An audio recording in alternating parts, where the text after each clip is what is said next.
सर्वमङ्गलमाङ्गल्ये शिवे सर्वार्थसाधिके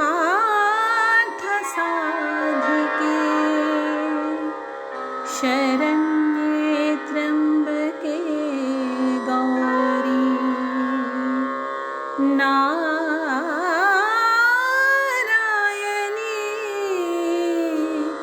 नमोस्तुते।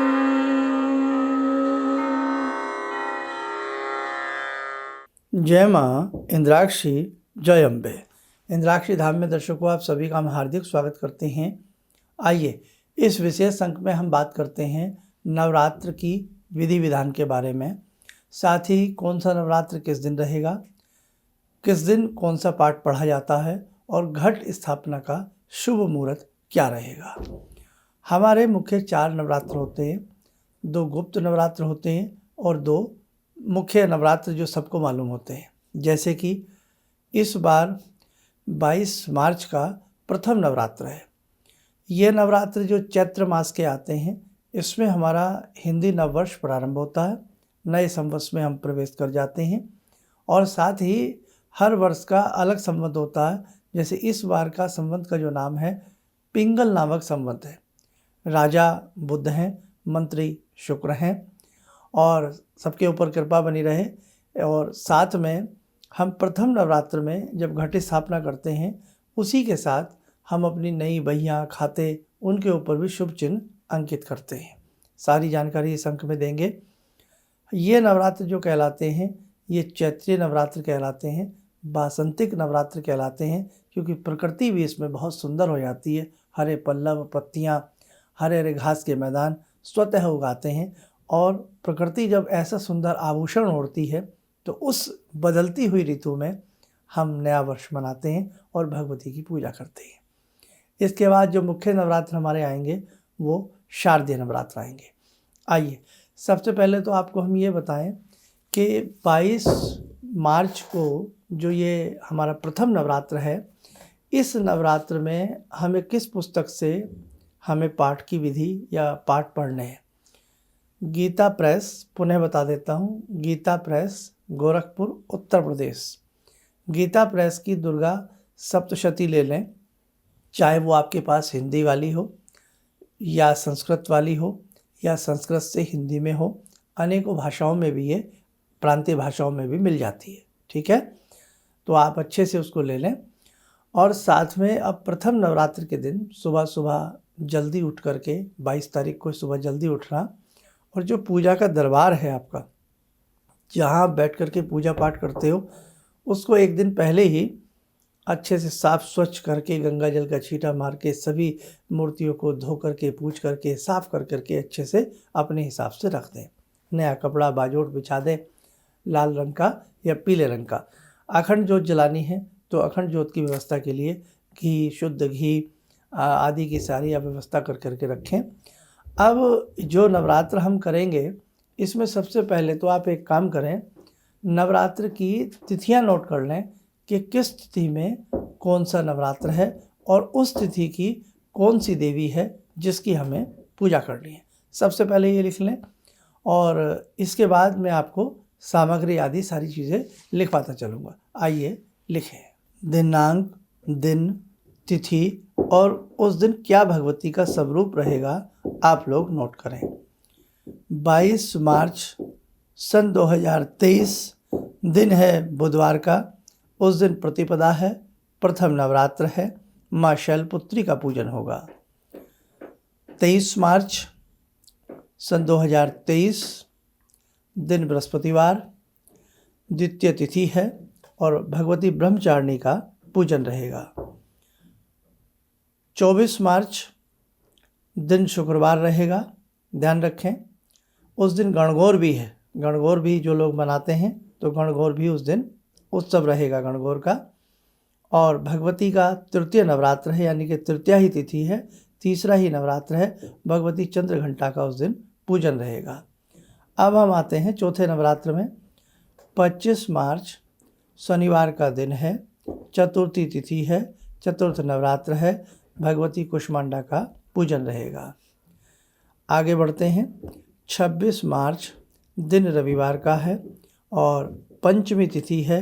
भगवती स्कंद माता का पूजन रहेगा, यानी कि 5वां नवरात्र। अब हम आते हैं छठे नवरात्र में। 27 मार्च है, दिन सोमवार का है और तिथि षष्ठी है। माँ कात्यायनी का पूजन रहेगा। सप्तम नवरात्र में आइए, 28 मार्च है, दिन आपका मंगलवार है, सप्तमी की तिथि है। माँ कालरात्रि का पूजन रहेगा। अष्टमी में आ जाइए। जब कन्या पूजन आदि आप करते हैं जो लोग अष्टमी में, तो 29 मार्च की अष्टमी है, दिन बुधवार है। माँ महागौरी का उस दिन पूजन रहेगा। अब आ जाइए आप नवमी तिथि में। नवमी तिथि जो है वो बृहस्पतिवार का दिन रहेगा और 30 तारीख है, दिनांक लिख लें पहले।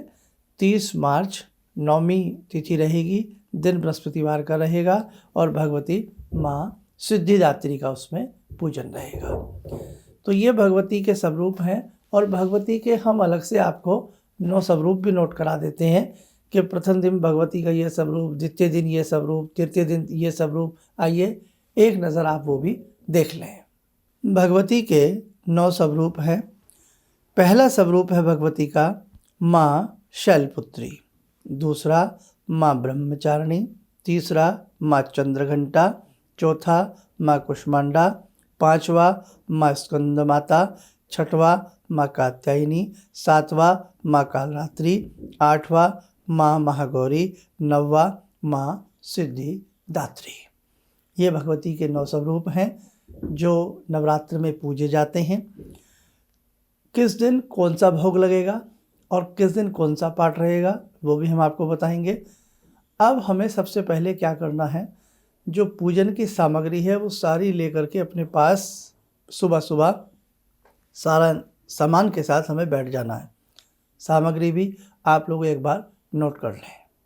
पूजन सामग्री: धूप, दीप, फल, फूल, प्रसाद, पान सुपारी, चावल, रोली, कलावा, चांदी का सिक्का, लौंग, इलायची, कलश, नारियल और गाय का कंडा। ये सारी सामग्री आप नोट कर लेना। और 22 तारीख को हम घट की स्थापना कितने बजे करेंगे, कुंभ की स्थापना यानी कि पूजन कितने बजे प्रारंभ करेंगे, घट की स्थापना कितने बजे करेंगे, बहुत अच्छा हमें इस बार समय मिल रहा है। शुभ लाभ की घड़ियाँ, शुभ अमृत की घड़ियाँ मिल रही हैं, वो भी आप एक बार नोट कर लें। नोट करें, 22 मार्च दिन बुधवार का है, सन 2023। प्रथम नवरात्र के दिन हम घट की स्थापना कितने बजे करें। एक समय है हमारे पास 6 से सुबह 7:30, ये लाभ की घड़ियाँ हैं।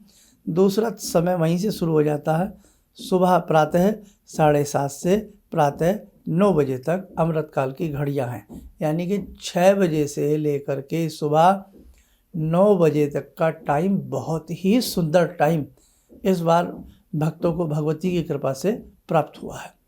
हमें उस समय ही अपना पूजन प्रारंभ करना है, घट की स्थापना करनी है। अब सबसे पहले आपको क्या करना है वो आप नोट डाउन कर लें, अपने मन में सोच ले सारी बातें। हमें साफ स्वच्छ अपना आसन बना लिया, अखंड ज्योत जलानी है तो ज्योत के नीचे अष्टदल की एक पंखुड़ी बना ली। हमने अखंड ज्योत का सारा कार्यक्रम 1-2 दिन पहले दिया है, वो आप सुन लें।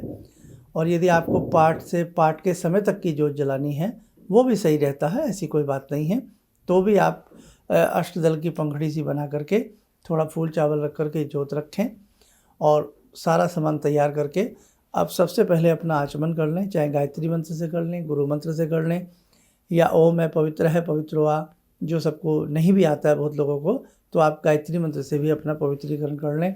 सभी सामान के ऊपर पूजा के दरबार में थोड़ा थोड़ा गंगा जल का फूल से हल्का हल्का छींटा मार दें, सुगंधित धूप जला लें। अब आपको दीप जलाना है, भगवान का नाम लेके भगवती का स्मरण करते हुए आप गायत्री मंत्र से या गुरु मंत्र के अपने मूल मंत्र से या भगवती के किसी भी मंत्र से, या देवी सततई नमः, प्रकृति भद्राई नियता प्रणत शाम, बहुत लोगों को आते हैं मंत्र, या निवारण मंत्र से ही आप अपनी ज्योत को प्रज्वलित कर लें। प्रणाम करें, हे भगवती, हे जगजननी, मेरे घर में पधारें। मैं आपकी कृपा से ये सप्त दिवसीय या 9 दिवसीय, जितने भी दिन आप अष्टमी करते हैं तो 7 दिन का व्रत होता है, नवमी करते हैं तो 8 दिन का व्रत होता है। वो आप देख लें अपनी परंपरा के हिसाब से। मैं ये व्रत कर रहा हूँ, आप मेरे ऊपर कृपा बरसावें। ठीक है, आपने नमस्कार कर लिया। अब आपने इसके बाद क्या करना है, मैं बहुत सूक्ष्म तरीका बता रहा हूँ उन साधकों के लिए जिन्हें बहुत ज़्यादा कर्मकांड नहीं आता। तो जो कर्मकांडी विद्वान हैं वो हमारी बात को अन्यथा ना लें, क्योंकि भाई आप तो विद्वान हैं, आप अपने हिसाब से सारा कार्य कर सकते हैं। ये उनके लिए है जिन्हें बिल्कुल भी ना के बराबर, जो केवल सिंपल साधारण ग्रस्त दर्शक हैं, साधक हैं, जो भोली भाली भक्ति अपनी करते हैं। ठीक है, आपने जोत जला दिया। जोत जलाने के उपरांत आप क्या करें, हमेशा जो कलश है वो भगवती के राइट साइड में रखा जाता है। आपका लेफ्ट हिस्सा आएगा, भगवती का वो राइट साइड आएगा। इस नवरात्र जो बो सकते हैं, अगर खेतरी बोनी है तो बो लीजिए, नहीं तो हम लोग जो अपनी परंपरा बता रहे हैं वो हम शारदीय नवरात्रों में खेती बीजते हैं। बीजने को बीज सकते हैं, खेती जौ वगैरह अंकुरित कर सकते हैं, कोई दिक्कत नहीं है, ज्वारी बो सकते हैं।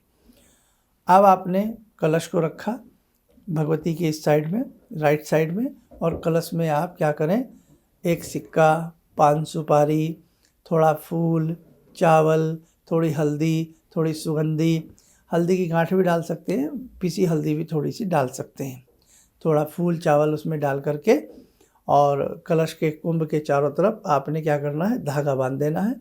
और जो आपका नारियल है, नारियल के भी तीन तार नारियल उसके बांध देने हैं धागे के, नहीं तो चुन्नी उसके ऊपर लपेट देनी है आपको। ठीक है, इतना सब कर लेंगे।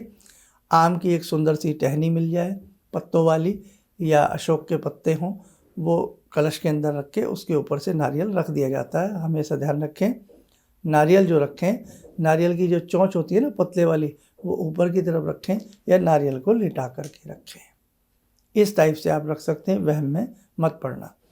अब सबसे पहले आप क्या करें, अपने गुरु भगवान का पूजन करें। अभी नारियल उसके ऊपर ना रखें, नारियल अभी एक साइड रख लें। सबसे पहले अपने गुरुदेव का पूजन सूक्ष्म से धूप दीप तिलक आदि गुरुदेव को अर्पण करें। कुछ मिष्ठान गुरुदेव को चढ़ा दें। सिंपल तरीके से पंचोपचार तरीके से धूप दीप जल कुछ मिष्ठान फल आदि फूल आदि आप गणपति को चढ़ा दें। गणपति आदि का आपने सिंपल तरीके से आप पूजन कर लीजिए, बिल्कुल वहम में पड़ने की ज़रूरत नहीं है। अब आपने गणेश जी का पूजन हो गया, गुरुदेव का पूजन हो गया। अब जो आपने सामने जोत जलाई है, जोत के ऊपर तिलक लगा दें, धूप दीप, क्योंकि ये भगवती स्वरूपा हैं, भगवती हैं, इनका आशीर्वाद से ही आपका नवरात्र संपन्न होगा। अखंड जोत जलाई है तो भी पूजन करना है, नहीं जलाई है तो भी सिंपल तरीके से, जैसे धूप दीप, वहीं से धूप दीप कर दीजिए, धूप दीप तिलक लगा दीजिए, फूल चावल आदि चढ़ा करके, कुछ मिष्ठान चढ़ा करके प्रणाम कर लें। या देवी सर्वभूतेषु ज्योतिरूपेण संस्थिता नमस्तस्यै नमस्तस्यै नमस्तस्यै नमो नमः। ऐसे सिंपल सा कर लें। घंटा शंख घर में हो, घंटी हो, उनको भी तिलक लगा दें, थोड़ा थोड़ा फूल चावल चढ़ा दें। ठीक है, कलश का पूजन कर लें। कलश में ब्रह्मा विष्णु महेश का वास होता है। कलश शीतलता प्रदान करता है। कलश के जल का बहुत महत्व होता है। जिस घर में कलश की पूजा होती है, जल की पूजा होती है, मानो समस्त देवी देवताओं की पूजा होती है, उस घर में मन स्थिर रहता है, चित्त स्थिर रहता है, सौम्यता उस घर में आती है, भगवान का वास उस घर में होता है। कलश के मुंह पर वो बांध दीजिएगा, है ना, धागा बांध दीजिएगा, 2 तार या 3 तार का, तिलक लगा दीजिएगा। कलश में जो मैंने जैसे पहले सामान अगर आपने नहीं डाला है तो पहले भी डाल सकते हैं, नहीं तो बाद में जैसे बताया था वैसे ही थोड़ा थोड़ा सामान उसमें डाल करके और धूप दीप अर्पण करके, उसी प्रकार से आम की टहनी उसमें रख के या अशोक की टहनी उसमें पत्तों सहित रख के उसके ऊपर वो खड़ा कर दीजिए, आप नारियल खड़ा कर दीजिए, या लिटा कर भी नारियल आप उसमें रख सकते हैं। अब नारियल को उसको कलश देवता को धूप दीप फूल फल चावल मिष्ठान आदि चढ़ा करके प्रणाम कर ले। एक कटोरी भी रखी जा सकती है, सारी सामग्री इसमें चढ़ाई जा सकती है। ठीक है, बाद में वो सारी सामग्री उठा करके जल प्रवाह वाले सामान में हम इकट्ठा कर सकते हैं। अब सिंपल से तरीके से नवग्रहों का पूजन कर लो। एक प्लेट ले लो, उसमें 9 बिंदी लगा दो। 9 ग्रह कितने होते हैं? 9 ना, 9 बिंदी फासले 1 2 3 1 2 3 1 2 3। 9 बिंदी लगा दी फासले पे, और बीच में जो स्थान होता है वो सूर्य भगवान का होता है। बस बीच वाले स्थान का ध्यान रखना, बाकी वीडियो बड़ी हो जाएगी। बस आप अंदाजे से सबके ऊपर फूल चावल फिर चढ़ाते रहना। सूर्य भगवान का नाम पता है ना, थोड़ा फूल चावल लिया, ओम सूर्याय नमः। फिर फूल चावल लिया, ओम चंद्राय नमः, मंगलाय नमः, बुधाय नमः, गुरवे नमः, शुक्राय नमः, राहवे नमः। शुक्राय नमः के बाद शनय नमः, राहवे नमः, केतवे नमः। 9 के 9 का हो गया। और मंत्र आता है, थोड़ा फूल चावल पुनः ले लें। ब्रह्मा मुरारी स्पांतकारी भानु शशि भूमि सूतो बुधश्च गुरुश्च शुक्र शनि राहु केतु सर्वे ग्रह शांति करा भवन्तु। आता है तो, नहीं तो नवग्रह को अपनी तरफ से हाथ जोड़ लें, या वो प्लेट फिर एक साइड में रख दें। नवग्रहों का सिंपल तरीके से पूजन हो गया। ये हुआ नवग्रहों का पूजन। अब आपने देवी दुर्गा माँ का पूजन करना है और उनकी पाठ विधि भी करनी है। पाठ विधि वगैरह मैं आपको अभी थोड़ी देर में लिखवा दूंगा। दुर्गा जी को सुंदर सी चुनरी उड़ाइए, है ना, साफ सोच करके। कोई फ़ोटो है या कोई मेटल की है, फ़ोटो को भी चुनरी उड़ा दीजिए, और मेटल की है उनको आप दूध से, दही से, पंचामृत से स्नान करा कर भी वहाँ सामने बिठा सकते हो। ठीक है। षोडशोपचार भगवती का पूजन करना है, अनेकों बार बताया। एक कटोरी में थोड़ा जल ले लें, गंगा जल उसमें ज़रूर मिला लें हो तो। आप सबसे पहले भगवती को पुष्प चढ़ाइए। बैठने के लिए आसन देना होता है। आसनम समर्पयामि, पैर धुलाइए। पाद्यम समर्पयामि, फिर आचमन कराइए, जल का छींटा दीजिए। आचमनम समर्पयामि, स्नानम समर्पयामि। वस्त्र के लिए कोई चुन्नी छोटी सी हो, नहीं तो फिर हाथ में बांधने वाला जो कलावा होता है उसके 2 पीस करके रखें। वस्त्रम समर्पयामि, यज्ञोपवीतम समर्पयामि, पुनः वही कलावा का टुकड़ा दे दे। तिलक लगाइए। चंदनस्य विलेपयामि, चावल चढ़ाइए। अक्षतान समर्पयामि, फूल चढ़ाइए। पुष्पानि समर्पयामि, फूल चढ़ा दिया।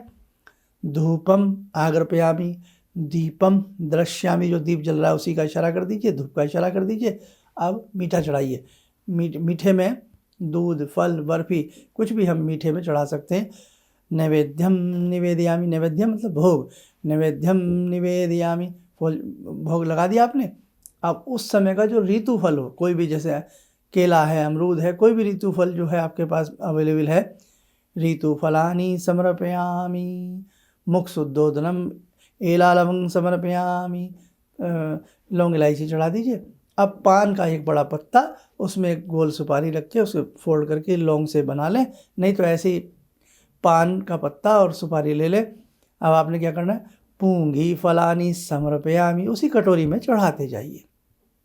लास्ट में द्रव दक्षिणाम, थोड़ा चावल ले लें या कुछ दक्षिणा ले लें, 150 रुपया या 10 रुपया, जो भी आपको चढ़ाना है। बाद में वो किसी को भी मंदिर में, लोकर में, कहीं भी आप उसको दे के आ सकते हैं। दक्षिणाम समर्पयामि, नहीं तो चावल चढ़ा दीजिए दक्षिणा के नाम पे। भगवान को हम क्या चढ़ा सकते हैं, दक्षिणाम समर्पयामि। अब चावल हाथ में ले लीजिए, मन में भावना करिए, जो भी मुझसे कुछ छूट गया हो, अभाव रह गया हो, हे माँ ये चावल स्वीकार करना। अब बोलिए, सर्वाभावे अक्षतान समर्पयामि। नमस्कार कर लीजिए, दंडवत नमस्कार कर लीजिए। ओम नमो स्तुनाय आता है वो पढ़ लीजिए, नहीं तो भगवती को प्रणाम कर लीजिए। ये आपका सिंपल सा, भैया बहुत सिंपल सा पूजन बताया है। 1-2 बार वीडियो सुन लेना, अच्छे से कर लेना। और बहुत सारी चीज़ें हैं जो हम भी बीच बीच में भूल जाते हैं, हमें क्षमा करना। ये आपने पूजन अच्छे से कर लिया। अब दुर्गा सप्तशती जो आपके पास ग्रंथ है, ये ग्रंथ है, इसमें 13 अध्याय हैं। 13 अध्याय में आप चरित्र के हिसाब से भी पढ़ सकते हो, 13 के 13 अध्याय भी रोज़ पढ़ सकते हो। लेकिन यदि आपसे इतना ना हो तो मैं एक बहुत सरल विधि बता रहा हूँ, कौन से दिन कौन सा अध्याय पढ़ा जाता है। लेकिन वो बाद में है, उससे पहले इसमें जो और चीज़ें हैं वो आप लोग समझ लीजिए। देखो, पुस्तक खोली, प्रणाम करके एक बुक स्टैंड आता है लकड़ी का, उसके ऊपर पुस्तक रख लेना।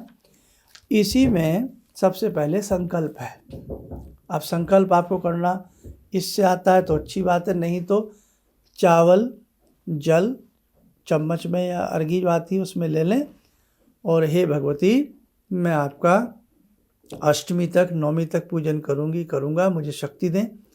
और बस आपके चरणों में ये दासी लगी रहे, मुझे ये आशीर्वाद दे, यही मेरा संकल्प है। बाय। ऐसे करके देसी भाषा में ले लो। इसमें 3 मंत्र हैं कीलन उत्कीलन के। कहाँ पर मिलेंगे ये? पुस्तक के शुरू में पाठ विधि में। आइए अब वो तीनों मंत्र जाने जो इस पुस्तक में हैं।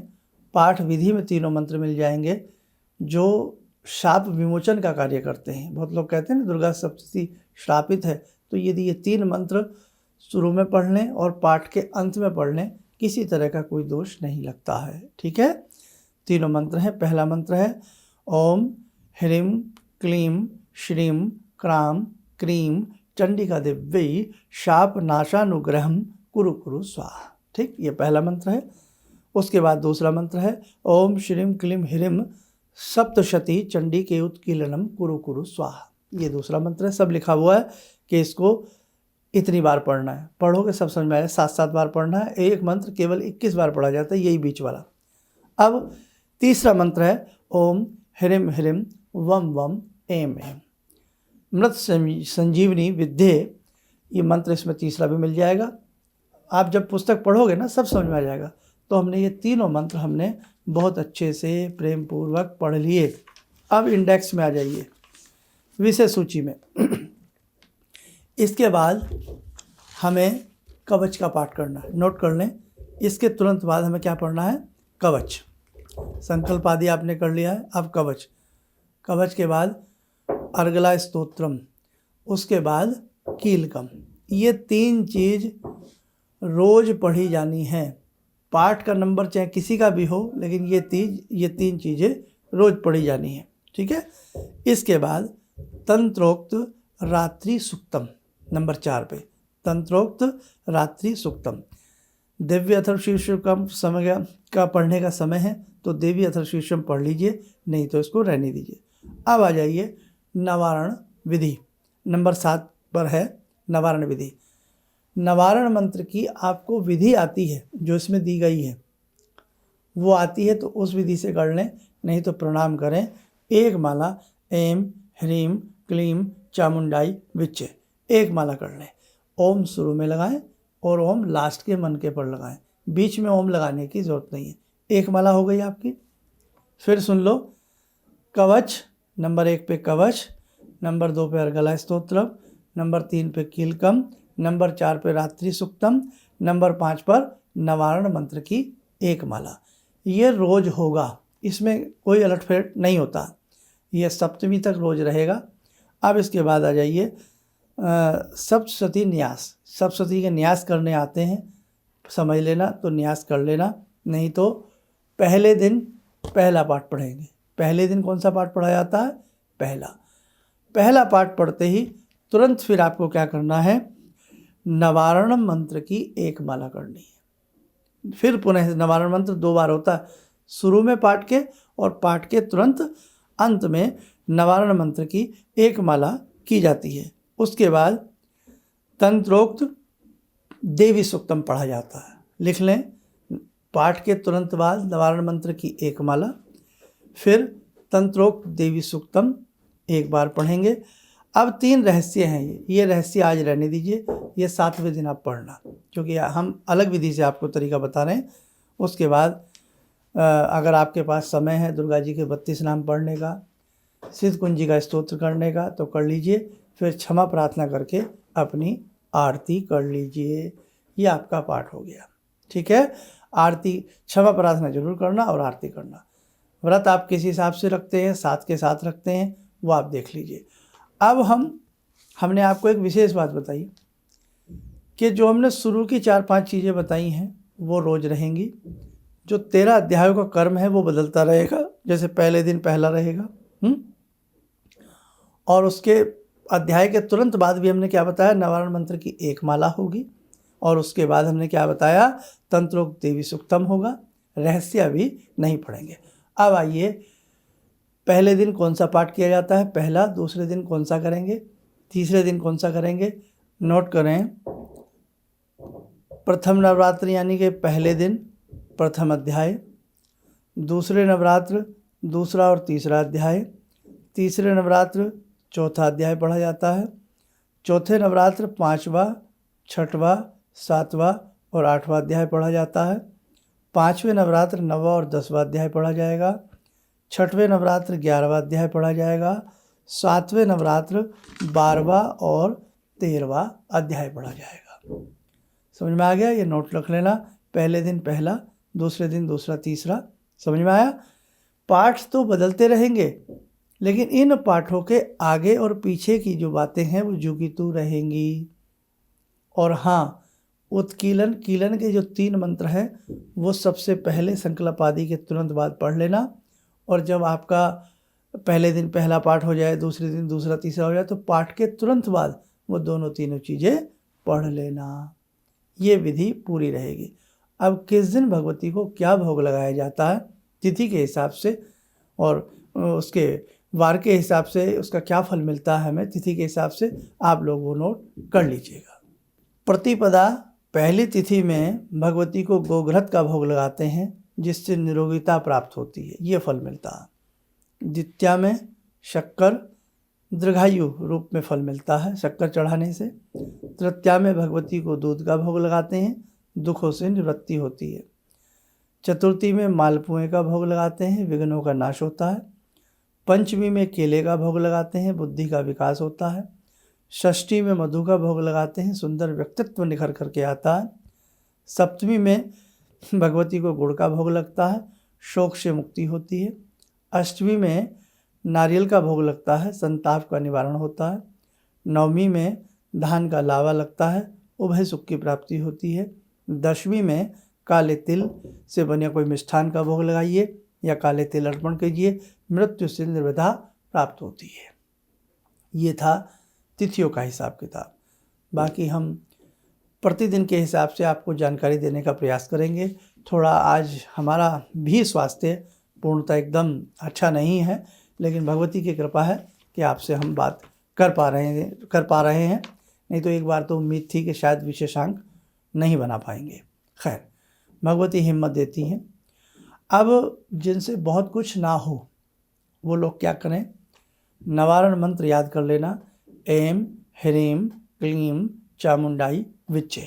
ऐं सरस्वती हैं, ह्रीं महालक्ष्मी हैं, क्लीं महाकाली हैं। हे भगवती सरस्वती, ऐं मुझे बुद्धि दें। ह्रीं हे भगवती मुझे वैभवता संपन्नता दें, लक्ष्मी माँ है ये। क्लीं मुझे बुद्धि वैभवता संपन्नता को कायम रखने की ताकत दें। महाकाली, हे महासरस्वती, हे महालक्ष्मी, हे महाकाली, चंड मुंड का विनाश करने वाली, हे माँ, मैं आपकी शरण में हूँ। मेरे कुल की, मेरे परिवार की, मेरे विश्व की, मेरे देश की, हे भगवती रक्षा करना। आप चलते फिरते उठते बैठते ऐं ह्रीं क्लीं चामुंडाई विच्चे भी पढ़ते रहेंगे तो आपका वर्तमान आ जाएगा। ध्यान रखना। और इन दिनों में गलत आहार बिल्कुल नहीं लेना, ब्रह्मचर्य का पालन रखना, बहुत अच्छे से सारे विधि विधान को करना, डेली हमारा कार्यक्रम देखते रहना।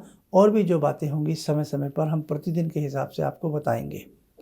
अखंड जोत जलती है तो जला लेना, नहीं तो पाठ के टाइम टू टाइम ही जोत जला लेना।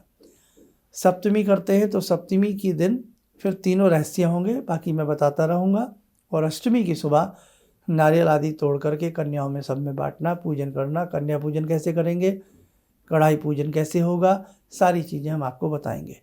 खेती बीजना चाहते हो तो बीज लेना, नहीं तो फिर ये अश्विनी के नवरात्र में, अशोज के नवरात्र में आप खेती बीज लेना। ठीक है।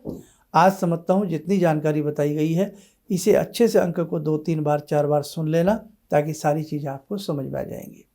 फिर भी हमसे कोई छूट गया हो, भूल चूक रह गई हो, वो हम आपको कल परसों प्रतिदिन के एपिसोड में हम आपको बताते चलेंगे।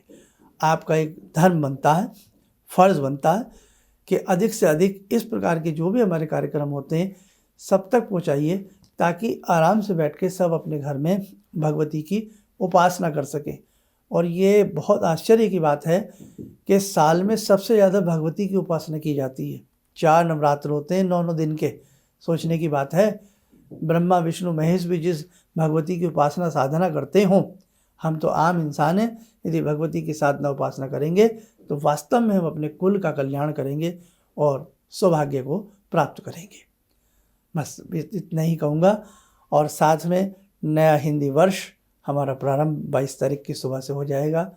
हिंदी नव वर्ष की आप सबको बहुत बहुत शुभकामनाएं, ढेरों सारा प्यार। इंद्राक्षी के सभी साधक और हमें सुनने और देखने वाले जितने भी साधक श्रोतागण हैं, सभी खूब फूले फलें। माँ जगदम्बा का आशीर्वाद सभी के ऊपर सततः बना रहे।